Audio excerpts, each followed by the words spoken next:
lah kepala pipe ni. Tak menyesal aku beli. So jadinya yang ni aku nak recommendkan kawan sikit ni. Dan kepala pipe ni. Kepala pipe ni dia boleh tarik-tarik tau. Korang nak pergi mana, nak pergi sana apa semua senang. Macam aku sekarang ni dekat V-Farm.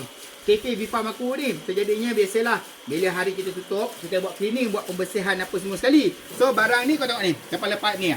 Nampak kalau kau nak bersihkan kat celah-celah ni kau boleh tarik, bersihkan atas ni boleh bersihkan, ni boleh tarik panjang.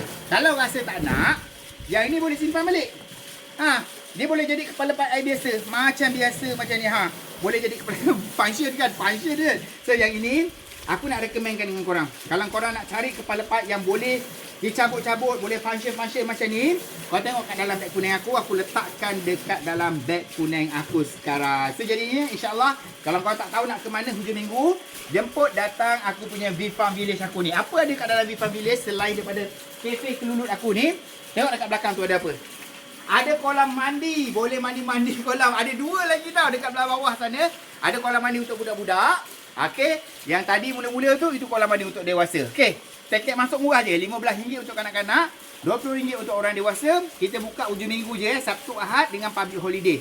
InsyaAllah kalau nak datang, jemput datang pada Sabtu Ahad saja. Okey, dengan public holiday. Okey, assalamualaikum.